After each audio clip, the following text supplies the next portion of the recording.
Purely continues to show his dominance on the format here, but don't worry because Rogue is not far behind. And what happened to Cash Tira? Make sure you guys smash the love and crap out of that subscribe button so you guys don't miss out on more Oz content. We have the Ludus Championship Top 16 breakdown for you here.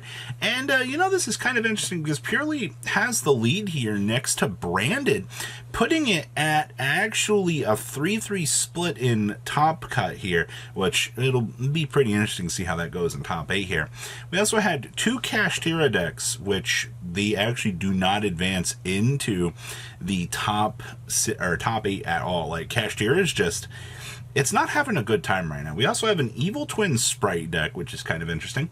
Unchained kind of bringing up the rear here as well. Mathmech, Rika Sun Avalon, we're pretty used to seeing these. Rescue Ace as well. Punk, Gold Pride, Manadium, and even Thunder Dragon Bysteel. No Dragon Link, by the way, unless you want to count the Thunder Dragon Bysteel pile as some sort of combination hybrid that's actually functioning out here. So I think that's all kind of interesting at the end of the day. Now your top 8 here tells an entirely different story here with two Purely and two Branded decks kind of fighting each other here. Kind of see who's going to walk away the more dominant deck in the format. And honestly, looking at how this plays out here, I'm very shocked to see that this was able to develop here. Once again, no Cash Tira in the top cut of top 8. We also had Evil Twin Sprite kind of grinding itself out here. I mean, when you're kind of looking at like how those engines work together, the Interruption package is by far a massive powerhouse. Unchained actually grabbing hold of the format here in an unexpected way. Mathmech still kind of sitting here. I mean, with Circular at 1, like the deck's not like as scary at the end of the day, but it's still something that you do need to be aware of and know how to play against. Enrica Sun Avalon also sitting here at the dinner table for top 8. I am not surprised by this top 8 at all.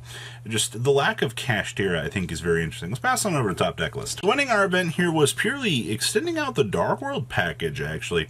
You don't tend to see this deck, I feel like, wanting to play as much Dark World stuff as originally had seen, but this build went ahead and said, you know what, we're going to go ahead, we're going to extend out as much of this package as we actually can and try to generate some more advantage. And I actually think that that's kind of cool at the end of the day. Once again, it's more bricks, but like I feel like it's a high risk versus high reward type of thing, and it worked out. Next up here is our Live Twin Sprite, actually locking down second place here. No what's it called, runic cards in the deck. They're just taking full advantage of the two engines without no extra stuff. I actually think that that's kind of hilarious that they got away with playing it this far, but the build looks very, very solid. I'm glad to see Smashers back in the main deck instead of, being demoted to the back end of the side deck out here, but good stuff. Also, Lingaribo still seeing play for those Nightmare Corrupt Riblies that don't exist.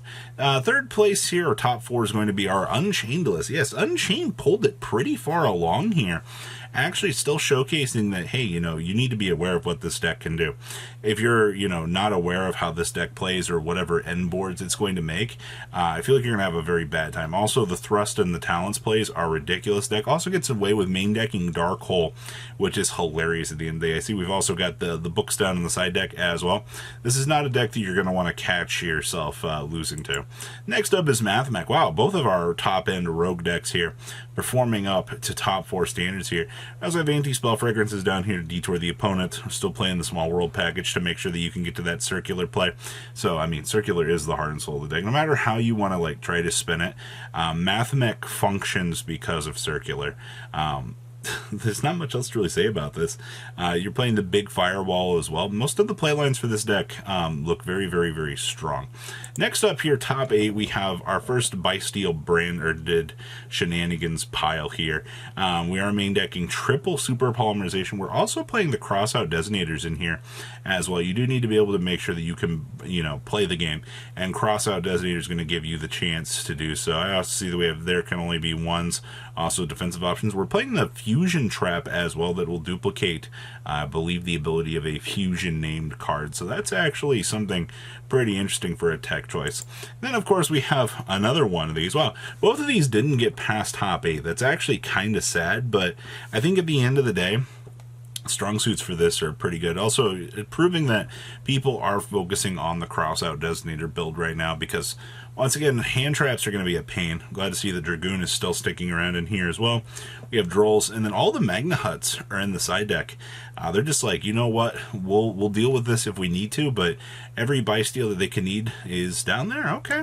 Arika Sun Avalon deck here, pushing on into top 8 here. This looks, I don't want to say like incredibly standard, but a lot of these Sunrika Avalon decks, the ratios have been figured out. It's kind of been perfected, and there's not really much of a real change that you can get out here for the builds. The deck is so tight in terms of the extra deck, like you don't even get really tech slots in this deck. So good stuff to see that the deck is still a consistent monster as per usual here. And our last top 8 deck is another Purely list.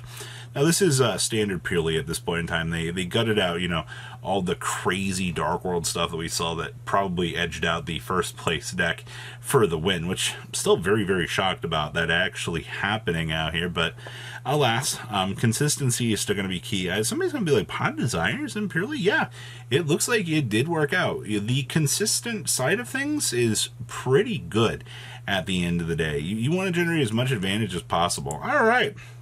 Top 16, we just get pushed right into another Purely list here. Double Leap is pretty standard at this point. One copy of the New Nor. Of course, double Talents with the one Dark Roller No More and the double Thrust. You can toggle for any sort of interruption that you're going to need to make sure that you can play the game at the end of the day. So, yeah, Purely, this deck is such a monster at this stage. Like, I'm genuinely impressed that this deck has maintained, you know, its slot on the top end of the meta. And then, of course, we have our next Bryce Steele branded deck here. We are sporting off triple crossout designator again. So every one of these builds opted to play triple crossout to make sure that, you know, you can smash through the meta and make sure that you can do as you need to do. I'm not all that surprised. All the Magna Huts getting pushed down here to the side. Poor Magna Hut. Poor guy. I was just trying to play in the meta as a relevant choice, but we've had things kind of shift out, so it's not really getting the chance to get as much value as it did. And then, of course, Rescue Ace down here in top 16. You do see the triple Super Poly sticking around. I think that Super Poly is one of the better options that you can play for this deck, but Super Poly is only as strong as, you know, the fusions you have available to you, and if, you know, your opponent's not playing something that's going to let you take advantage of that, you kind of start running into some of your issues here. Also, shout out to being able to do some of the firewall plays down here as well. People underestimate this deck actually accessing its extra deck, and it is scary when it actually can. Next up here is our first Kashtira deck. Oh boy. This Dimension Shifters in the main deck. That's pretty standard. I see that we are playing a set rotation for the Scareclaw Field spell. Okay, so we're feeling a little bit spicy today. I mean, set rotationing on over, you know, you give your opponent a Ray Sloth or something, you know, so you can get access to the second field spell if need be. Not too bad. I like this list. It's the little saucy things like that that actually matter in the game. And then, of course, we have our Punk Gold Pride back here. Not too bad in terms of ratios here. I mean, we're not even... Yeah, okay, there's the double Pinballer. Okay, that's what I was going to say. Should be double Talents, triple Italy, of course, double Book. Psychic and Punisher, the best gosh darn card that this deck could ever actually have access to. And I see we're playing a Fortune Tune down here as well. They're getting really, really saucy with some of these card choices that they're kind of bringing in to the pool of things here. And then, of course, we have our other Kashtira deck down here. Poor Kashtira, getting bullied all the way. I see that we're playing triple Book with the double land, so we are pretty defensive optioned out of our mind. And then we're also playing a Thrust to toggle into the Dark Hole. Dark Hole was a pretty strong tech choice the way it looked for this event. And of course, you also are seeing that Master of Blades down there as well. You have some really hilarious options for this deck, and also triple enemy controller here as well, so not too bad. Next up here is our Mana Diem list. Wow, all the way back here. Assault Synchron's absolutely the go-to craze for this deck. And then, of course, the Tri-Edge Warrior. I see that we are playing the Ultimaya plays as well. Ultimaying. We're not doing the Hot Red King Calamity plays, though, which is interesting. I see we're also playing the Blackwing Synchro down here as well. This build looks like it's getting pretty teched out to want to make sure that it can handle, you know, whatever matchup that it actually needs to. And our Thunder Dragon Bysteel deck down here, actually, we're still doing a little bit of plays for, you know, the Rocket package. side of things, but it's not like it's too immediately crazy. You're still taking advantage of all of the best engines that you can to make sure that you are pressuring the opponent so you can actually, you know, win the game. Like, those are the biggest advantage plays that you're going to get with a deck like this, is just how much advantage can I generate and how quickly can I do it. Not too bad. So what do you guys think about this breakdown? Please leave a comment down below. Tell me what you guys think, and I'll see your beautiful faces back here later today, guys. Peace. Patrons, thank you.